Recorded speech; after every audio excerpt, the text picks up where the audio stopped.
Hey everyone, before we get started with today's podcast with Simon Hayes, I just want to talk briefly about liveproducersonline.com. I started the website really because I believe in community, and I really love Ableton Live as a company, as a software for artists, producers, performers. And so I started this website, liveproducersonline.com, just to kind of bring the whole Ableton Live family together. So if you are an Ableton Live user, you can go set up an account, set up a free membership. And if you do, please take a second to fill out your profile, such as updating the instruments you play, updating your location is really important because we just released a new feature. If you create an account, when you go to the tab on the left, it says Members Search. And you can search other members based on the location and instrument. You can add other Ableton Live members as friends. You can private message them. Maybe you're traveling to Vancouver and you need a couch to crash on. You can find other Ableton Live members in that city. And maybe you're playing a show or you just want to, connect with somebody and do a collaboration. This is a good way to find other Ableton users and really just trying to create this community of Ableton Live users. So whether you're new to Live or whether you're way more advanced, we've got certified trainers in the membership. It's a good way to connect with people. We've got other features in there like watching webinars and getting project feedback on your own projects. You can check all that out on your own. But I just wanted to say thanks again for listening to the podcast. I'm always open to feedback about how we can make live producers better to reach your own personal goals as an artist and producer and whatever it is you do. If you ever want to contact me, please reach out. It's just Dan, D-A-N, at liveproducersonline.com. So shoot me an email. Love to hear your thoughts on the podcast or the membership. Please sign up. Like I said, there's a free membership. Make sure you fill out your profile so people can connect with you and learn who you are. It's not always about who you know, but rather who knows you. Join, sign up, connect with other people in the community. And now for today's podcast with the product owner of Ableton Live himself, Simon Hayes. Welcome everybody to another episode of the Ableton Music Producer Podcast. And we have an extra special guest today. I'm really excited about. His name is Simon Hayes. He is the product owner for Ableton Live and goes under the artist name Swarm Intelligence. He is a master of all things Ableton Live, and he also has a major task of overseeing Ableton's development team, deciding on new features being released with Live. Today, we're going to talk a lot about 10.1 with the new release of Ableton that's coming. I think we're all very excited about that. Simon has some really great push tutorials that you can also check out. Thank you so much, Simon, for joining us today, man. I'm excited to have you here. Thanks for having me on, Dan. Well, you really did your homework. Well, thank you. Pulled out all the stops. Yeah, I try my best to give great introductions, and I worked hard on yours. So thank you. But yeah, thanks for joining. As always, we like to get to know our guests for our listeners. Can you just tell us a little bit about how you got started with Ableton or just music in general and how that led you to where you're at today? Wow, difficult question. I suppose my earliest musical memory was when I was like 7 or 8, having a Walkman that had a speed function and a forward reverse function on it. And I just remember like as a kid going, wow, that's pretty cool, and like playing whatever pop cassettes I had or whatever at that age, playing them backwards and in slow motion and stuff. Yeah. That was kind of the beginning of things for me. I went on later in life to study electronic and computer engineering at Trinity College in Dublin. And it was clear in my mind that I wanted to do something in music technology. And so I was also, you mentioned that I'm also making music. I was also kind of following that path too. So both things led me to Germany, specifically to Berlin. Then I ended up playing at various gigs and raves and stuff like that, and eventually found myself knocking on Ableton's door, and I started working there in the support department actually, which was a really great team, a really nice bunch of people to work with. I learned a lot there. Not only about like the technical problems that people face with their projects, but also more the background information about Live and stuff. And Ableton as a company is very supportive in terms of like career development and stuff. So I ended up going from from support to working as a kind of a tester in the push team. This was before push 2 was announced as well, so I got to follow that whole journey, which was fascinating. Yeah. Then I went on to I realized that I was really into products, and I think my engineering background and my music background gave me this maybe unique way of looking at things where I could bring the music perspective, but also understood the engineering side of things. So maybe well suited to go into a UX design role, and then later I became the product owner for Push, and then as of last year, I took over Live as the product owner. So it's been a bit of a whirlwind ride. Yeah, I can imagine it has been no easy task deciding on the new features that are released in Live. Yeah. And as we mentioned in the intro, that we are going to definitely talk a little about 10.1 in a second, which is super exciting. But yeah, you mentioned you got involved with the Push 1. Push 2 is definitely, I think, not even the same MIDI controller with all the new features that were rolled out. Yeah, so one of the things that's really important for us is like getting user feedback and testing our products. So before I even joined the company, I was kind of called in to sort of to test Push 1, and I got to take one home, like a prototype model. And I started testing that, and I think I found so many bugs in the original version that I got taken in a bit closer into the team. Oh, nice. So working with Push 1 was pretty spectacular. I ended up taking it on stage a lot with me as well. So there's this weird symbiosis between working on, like, being involved in the testing of the product and then bringing it on stage. And then, then Push 2 came, which was an evolution of that, of course. Yeah, that's great, man. I've used a lot of other DAWs, but I think Ableton's been really amazing at being interactive and having a solid support team with a community of users. Seems like whether it's the forum on Ableton.com or whether it's the user groups that Ableton encourages to cultivate that community of people meeting up all over the world constantly. I think it's great. I speak on behalf of everybody. I think a big thank you for Ableton and making great products and constantly innovating and upgrading and updating, like Push and other new features. Whenever you're releasing new features, like we said, you have the daunting task of deciding what actually goes into new Live updates. So what's the process of actually making the developments into a reality with the team in Ableton? Sure. So yeah, as we briefly chatted about before you hit the record button, one of the hardest parts of my job is not in figuring out what to build; it's in like figuring out what not to build. So we get tons of user feedback, and it's really helpful for us.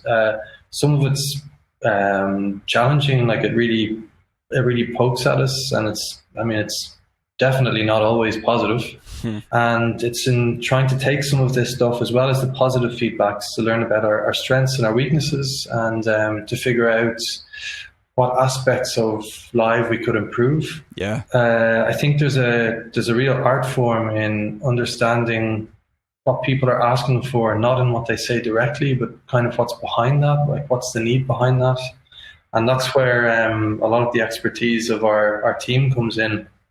So we have user researchers and UX designers and UI designers who had the often not so easy job of going through a lot of feedback, some of it related to their own features, and taking people's criticisms on board, trying to understand how we could better these things, as well as taking on wishes for exciting new features, which is the more fun part of that job, and seeing what we could do there. So yeah, it was a lot of that. So I mean, I think from the announcement of Live 10, we were basically going through all this stuff constantly and refining things and tweaking things, and then we started to get to a bigger picture of what the next big free update could be for Live 10. Awesome. Could you give us an example of what that would look like with that process? Yeah, the new automation mode that we did in Live 10. So the change from Live 9 to Live 10 was that automation became its own mode. Yeah, that's beautiful. It really is. I'll pass that on to the team. Before that, like, automation lived kind of on top of clips, and it would mean that you would accidentally interact with the automation when you're trying to move a clip and all this kind of stuff. So it was a clear-cut improvement in our eyes. We were like, yeah, let's do this. This really makes sense. It would also pave the way for some cool new features we could do in the future. Let's go for it. And initially, we got quite mixed feedback. So some people were super. It was really, definitely polarizing. Some people were really happy with it. Other people like really hated it. I mean, oh no, there's something to be said about a change causing people to relearn a little bit how they work. Like there's this initial sensation of, oh, why the hell did you do this? Yeah. So I mean, this feeling definitely died down. I mean, the initial negative feedback we got died down. Some people still weren't happy, but we looked at the situation. We were like, what can we do to improve this? And the team did a great job of like looking at it and analyzing some stuff and trying to innovate on what we could do for automation. And they ended up coming up with all these really cool new features like the sketching and skewing automation, inserting automation shapes. So really taking advantage of this new mode and taking it to a whole new level. So the whole thing just feels like a really nicely rounded package now. Yeah. And it's awesome. Even just looking at the announcement video that the team did, where they like skew the automation and flip it over itself. In my mind, it was like, I don't even know what that sounds like, but I want to try it because it just looks cool. I think everybody thought that. Like I went cross-eyed when I saw that. I was like, what in the world does that sound like? And what is the shortcut for this? I need to know right now. Yeah. Lots of fun wiggly shapes. Yeah, exactly. Back to what you were saying, that it would be hard to please everybody when you're making lots of new changes. Some people may not be as excited about a change as other people. You know, anytime there's a new update, sometimes there's learning curves. But in the midst of all that, seeing the changes, especially from 8 to 9 and 9 to 10, there's a lot of changes. But I think Ableton's really great at like constantly focusing on the value of these changes for the user standpoint. You know, and the more that I'm using Live with new changes, it seems like things are just more intuitive. I love the innovation and the strategic updates that Ableton continue to has. So there's always learning curves with anything new, but I'm sure it's quite the task trying to keep in mind all the different aspects of how people use Live, such as live performance or in the studio or different scenarios. Yeah, I think one of the most challenging things for us is, so I mean, Live is now quite a mature product. A lot of people depend on it. A lot of people use it on stage. They use it for delivery of important projects that they might have, like deadlines and stuff like that. So we're aware that there's a lot of people who depend on the product. So when innovating, we often have to make a choice, like, is this going to disrupt people's workflows? And if so, like, do we really want to do it? Is it really the right thing for us to do right now? When I said before about how, like, part of my job is deciding what not to do, it's these kind of questions you have to ask yourself. Like, does this fit within our vision of what Live is? Yeah. Does it take it in the wrong direction? Is it something that we're going to regret, 10 years down the line? Hopefully not. So it's tricky. But yeah, we do our best. I'm sure we make mistakes. Nobody's perfect. And that's why we try our best to listen to our users and get it right the next time around. Right. Yeah, that's a good perspective, man. We've had people following the podcast who are beginners or people who have been using Live much longer than I have. But I thought it'd be kind of fun to go through some of the most popular features being released in 10.1. Sure. I'm sure there's a fair amount of people out there that aren't aware of these new changes.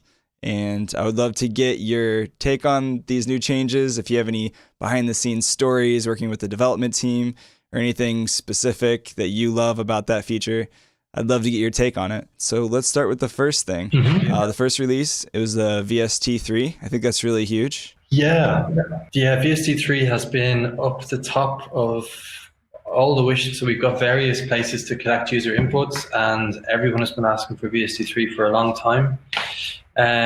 We knew this, and like we've been working on it for quite a while. So the area of our code which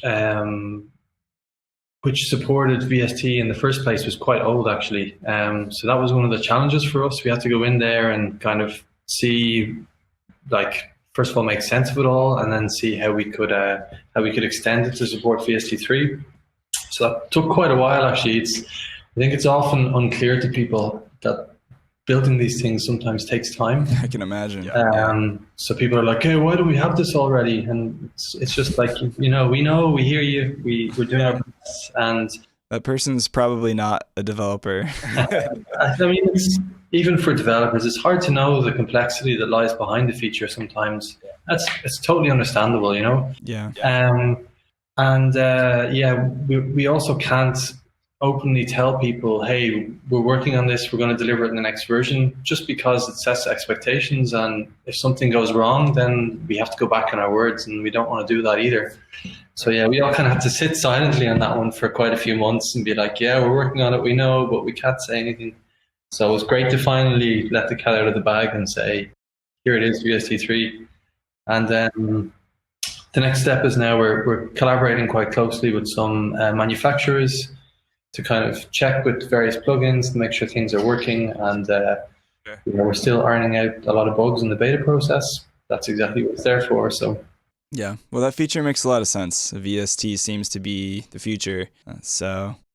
Okay, let's go to a new feature. One of my favorites is the user wavetables in the wavetable instrument. I ended up grabbing the sound of a bird that I recorded on my phone outside my window, and I threw it into the wavetable, and it made this really crazy, weird, trippy sound. I ended up transforming it into like layering with the bass line. It was kind of pretty cool. For people who are brand new to Ableton or just getting into it, I describe wavetable almost kind of like the serum of Ableton, in a sense, for anybody who uses that plugin. But I love the opportunity of importing your own wavetables.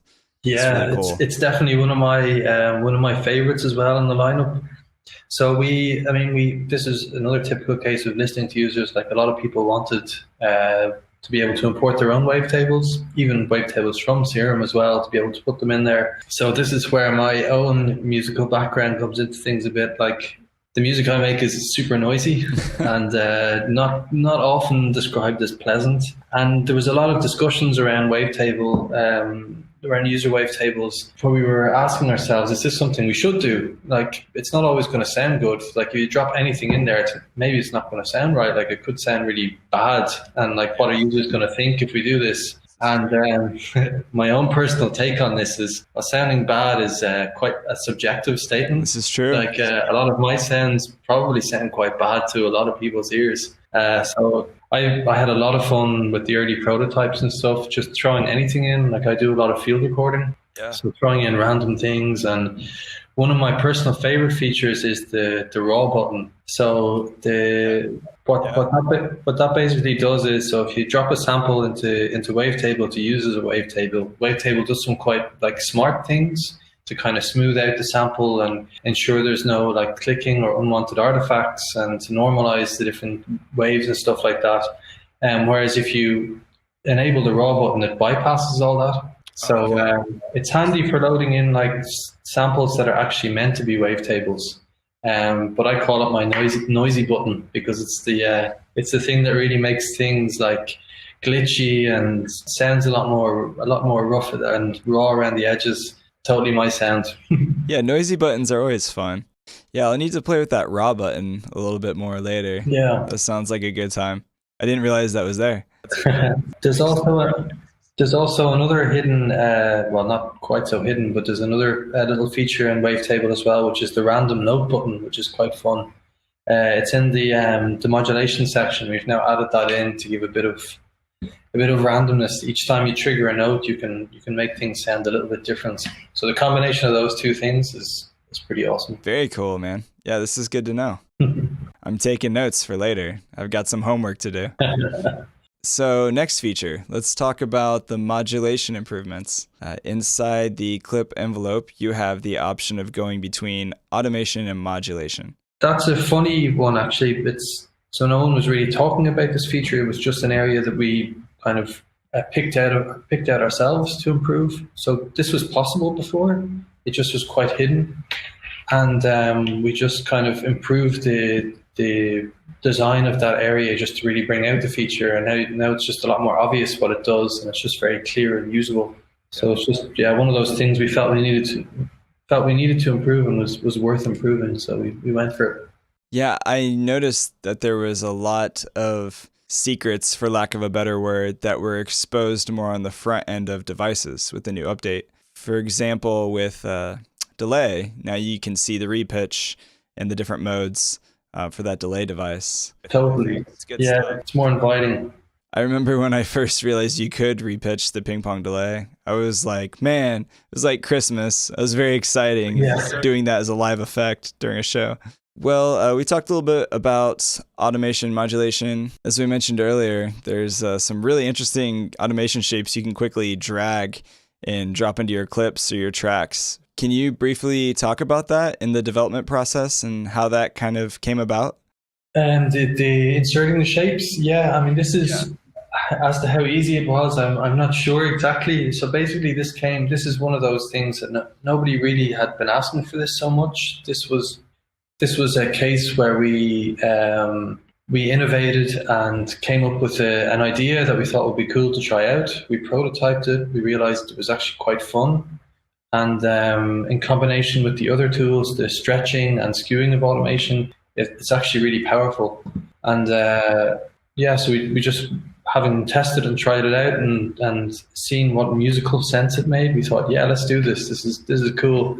Yeah, it's very cool. And then, of course, we could make it a lot more complex. Like there was thoughts about like, should we provide an editor for putting in user shapes and all this kind of stuff? But at a certain point, making things more complex doesn't actually make it a more powerful feature. It just makes it more difficult to use. So with the between being able to duplicate them out and then stretching and skewing and all that kind of stuff, it's actually really powerful. You can accomplish almost everything that you want to accomplish without having to put in like a really complicated user shape editor or something like this. So yeah, sometimes simple is better. Yeah, man, I 100% agree. Simple oftentimes is a lot better. I remember the day when I first opened Ableton and I just expected to use it right away because I came from Pro Tools and Logic. And it took me like a good couple of days just to get sound out of it. Totally, yeah. There's this moment of what the... And that's the thing. We acknowledge that it's not an easy thing to get your head around in the beginning, in the first couple of days. Like we do our best with the manual, with the videos and various bits and pieces on the website.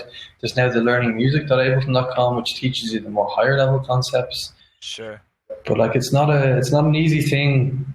Then again, neither is music making. I mean, yeah, I think once you get over that initial learning curve hump, it's a lot like anything. The more you do it, the more natural it becomes. Totally. And it's like riding a bicycle. And as I've used Ableton more and more, things become more intuitive and starts to make more sense in the way that the design is built out. We do our best, yeah. But there's definitely, there's a great sense of, I think, fulfillment or satisfaction when you start to feel comfortable enough with it that it just becomes almost second nature. You feel yourself reaching for things without even thinking about it, and that's important to us. We call that like flow, like getting in the flow, and we do whatever we can to help people to achieve the state and to stay in it. So like Live 10 was a lot about that. It was like removing all these small little barriers that prevented people from kind of getting into the flow. Yeah. We continue this as well with 10.1.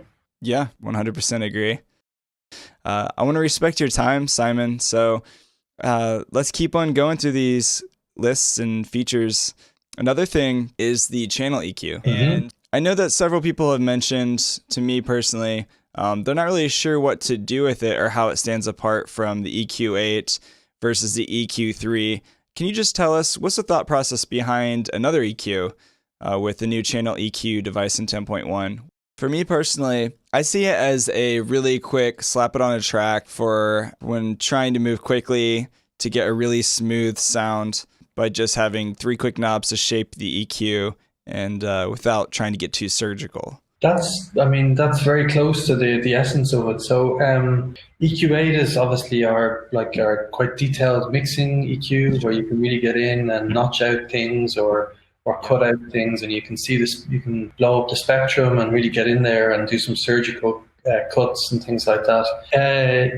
When we were looking at the channel EQ, we were asking like, is this like, what is this? Is this going to be an update for EQ3? And then we were thinking, no, well, EQ3 is its own thing. Like EQ3 is kind of like the DJ EQ. It has these performance features which are quite fun, like the cuts and even the range of the parameters are really well suited. They're very reminiscent of DJ mixers. Yeah. So channel EQ is definitely a different thing to both of those. It's more of an intuitive sculpting kind of EQ, typical of what you might find on a mixing desk or something. It's kind of more straightforward to use. It's quicker just if you want to like carve out some sound, and it's been tuned so that it's really musical in most use cases. Like you'll notice that as you turn the controls, they all kind of adapt. Like the high shelving filter at some point becomes a low pass. So as you turn it down, and you can see that the shape of the lower shelving filter will also change as you adjust the control. So it's all been like carefully tweaked to give nice musical results. It kind of has a character in itself. Yeah, I noticed it has a very smooth sound. I don't know if it was just in my head, but I was testing it with the other EQs, and it has almost kind of an analog tone to it. Was that just me? So it's kind of been inspired by some older consoles and stuff. And nothing in particular, just we took a look at a bunch of things and kind of got inspired by those to create our own kind of channel EQ. Definitely been tweaked and refined to make it like really musical in all these cases. Yeah, that's for sure. It definitely has a character to it. And the other really important thing about this EQ is that unlike EQ8, it's available across all editions of Live. Oh, interesting. And it also has a visualization for push. So push comes with intro as default. So this would mean that if you are a push user and you have intro, you now have an EQ with a spectrum on the display, which is quite cool. Oh, that's very nice. That'll make a lot of intro people happy. Okay, let's check out the next feature. Let's talk about delay. It's kind of like the simple delay and the ping pong delay had a baby, and its name is delay. That's kind of how I see it. This might replace any other delays that I've been using, including plugins. Tell me the thought process behind delay and how that was implemented. With the release of 10, we had Echo, which represents the role in Space Echo, which is legendary. I love Echo. I love the ping pong delay. I was just curious, why another delay? So it's very important to us not to constantly just keep stacking on new features. Like, I mean, at a certain point, if you keep doing that, things just become unusable. So simplifying and improving our device range is also like something that we wanted to do. So this it's just makes the list a bit shorter, so it's easier to find things without losing any functionality. Like nowadays, it just didn't seem to make sense for us anymore to keep these two devices separate. And I think it's important to note here as well that if you open an old set that contains either one of these devices, it'll be translated to a delay device, and there's no difference in sound. It's a one-to-one mapping. That's awesome. Nothing will sound different. You'll just get this delay in place of the other delays that were there before. Just to repeat that again, so what you're saying, if I was to use, say, an Ableton 9 Suite version and I had ping pong delay and I opened up 10, then I would automatically have that delay replaced with a new delay, and it would be exactly the same settings and everything. Right. Exactly. No change in sound, just with the new delay device. So you won't find you won't find simple delay or ping pong delay in the browser anymore. You'll just have delay, but it will sound the same. Then, I mean, as we tend to do when doing this, when simplifying the device lineup by merging these two devices, we found some opportunities for improvements and even new features along the way. So yeah, as you can see, there's now a modulation section, which is, delay is meant to be kind of like the younger sibling of Echo. Like it's kind of it's a reduced feature set, but also has its own character. So it's more easy to use. It's quicker to get to a result with, obviously slightly less options. But then it also has its own character in the, like, say for example, in the different delay modes even. if you choose fade and if you choose the jump parameter and modulate the delay time, you'll get some crazy glitchy sounds. I mean, there'll be some clicking and some things like that, which people might call unwanted artifacts. Personally, as I said before, I like all this noisy stuff. So to me, that sounds really cool. And then you can get a totally different result if you choose the repitch setting, which, as you pointed out, was hidden before. So it's more inviting to play with these things now. And also the infinite delay button, the kind of the freeze button, is also quite a lot of fun to play with. Oh yeah, that's one of my favorites. I love to use that and resample that frozen delay sound, like reverb or delay. You can get some really cool textures, printing that to audio and then manipulating it and automating it, modulating it. Definitely a cool sound design trick, yeah. Yeah, so I mean, I could imagine us doing more things like this, more simplifications to the device lineup. It's very important to us that our devices continue to get better over time. Like, we don't just want to, as I said, we don't want to keep just constantly stacking in new devices without taking a look at our full offering and making sure that we improve the sound and the usability of things as we go. Yeah, absolutely. Well, I wish we could cover all the features, but we would be here for quite a few hours. There's a couple more features that I would love to touch on that I think are some of the most valuable. So another one is sidechain support for plugins. This is something I discovered the other day, and I leaped out of my chair with joy. It was very exciting. So for those listening, so now you have a little window as if you were sidechaining with Ableton's compressor. Now you can access that sidechain feature inside of plugins or VSTs themselves. That's a great feature. Can you tell us a little bit about that? Yeah, I mean, so this was possible kind of before. So basically you could sidechain stuff before, but you had to know the black magic routing to get it to work. So you had to like set up another track and route from that track to the plugin. It was quite complicated. It was. So we totally simplified that. I mean, this was a feature that came with VST3. We knew how important it was, and we didn't want to leave that out of the implementation. And then we took a look at VST2 and realized, hey, we can also do that for this.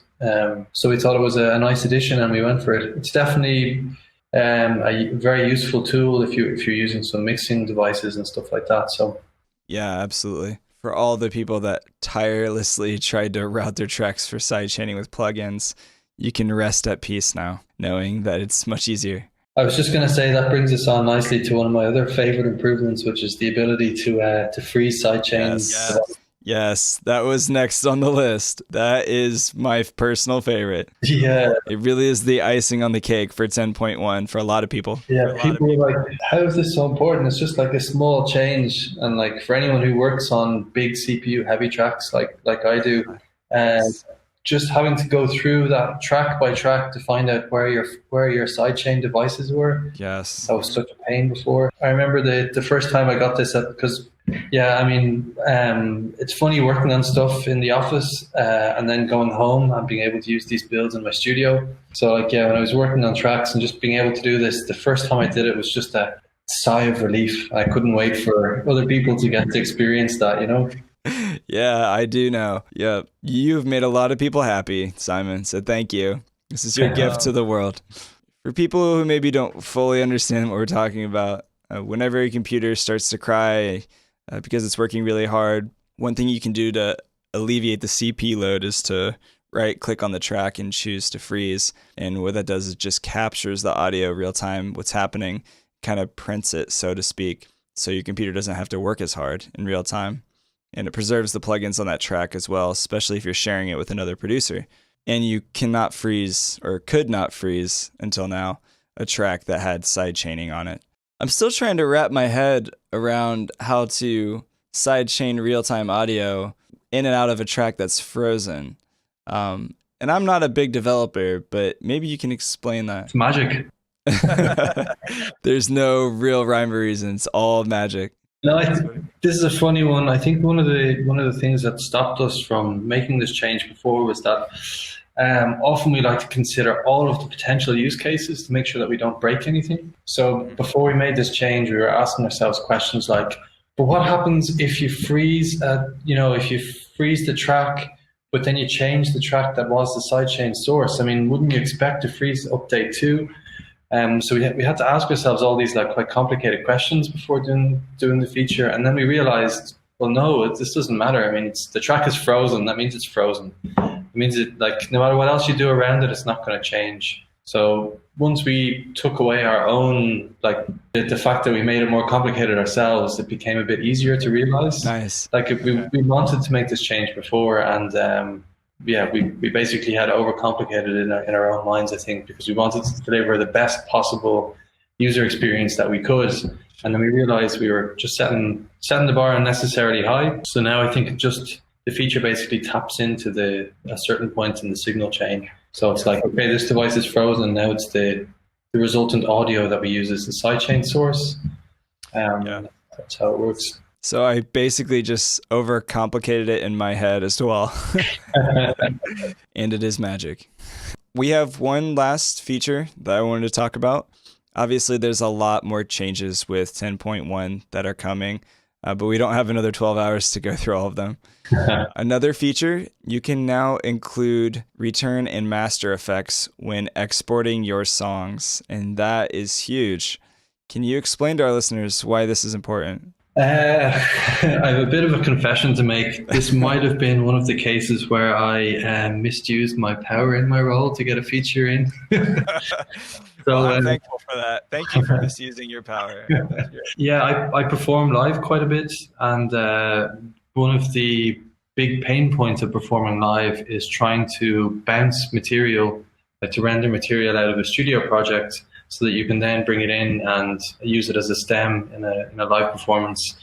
And one of the reasons this is painful is that if you want to include, so say for example, you have a nice lead sound and you have a reverb on a send. In your mind, the fact that it's on a send doesn't mean it's a separate sound. Like really the two go together. It's part of the sound design. Like you're giving it a space by sending it to some reverb. So to separate the two out just doesn't really make sense when you're trying to bounce the stem, I mean. So what you'd have to do before is you'd have to solo the lead track, select the time range you wanted in the arrangement, hit render, drink your tea or whatever as you're waiting for it to render, and then do it over and over and over again. Exactly. Over again. Yeah, it was a pain. So essentially what this new feature does now is it kind of does that for you. So when you include the sidechain tracks, what it does is it will do exactly that. It will solo the tracks, like in the background. You don't hear this. It will solo those tracks and render them as if you had soloed them and done exactly this. So yeah, it's a massive time saver, and it's basically what you can, like, my favorite thing to do now is to group up all of the similar sounds that I want to be included in an audio file. So typically I have all my leads grouped together, my basses grouped together, my atmospheres and pads grouped together. So I'll group all of those, and the groups and groups feature we added in Live 10 is great for this. But anyway, I'll group those all together into so I'll have 3 groups, and then I'll select those and I'll choose the render selected tracks only option with the include return and master effects enabled, and then I'll go away and do whatever it is I want to do and come back and it's all done. Hours saved. So many hours are going to be saved because of this. Thank you for that. Thank you. On behalf of all the listeners, we are giving you a virtual hug and an applause right now. And not even just for bouncing stems for live performance, but sending your songs off for stem mastering is really helpful as well for that feature. Well, Simon, I really appreciate your time, man. I thank you. I know you have to head out. But thanks for joining the podcast and all the great features that you and the team at Ableton are implementing with 10.1. Thanks to you and the Ableton family. I'm sure you're probably not allowed to say this, but there's any chance we could find out when 10.1 is going to be released? It's a very important question. So I can't, not because I don't want to or I shouldn't, but I just don't know yet. So the stability and reliability of our software is really important to us.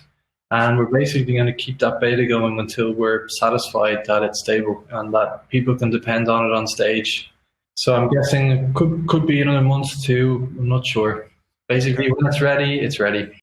That's a fair answer. That's fair. Well, thanks again for joining us. Looking forward to seeing the new updates come out. Me too.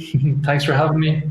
Also, before we head out, I just want to know, where can people follow your current music project? I know that you have your own artist name, Swarm Intelligence. Is there any music you'll be releasing for yourself as an artist? Yeah, there is. You can find me on SoundCloud. You can also search out my website. Okay. Yeah, I'll include those links in the show notes for this episode for all the listeners. So, cool. Yeah, no, thank you very much. Have a great week, and we look forward to 10.1. Cheers. See you. Cheers. Thank you. Thanks. All right, bye. This podcast is sponsored by LiveProducersOnline.com, a community of Ableton Live users connecting you to the pros to learn today's music production.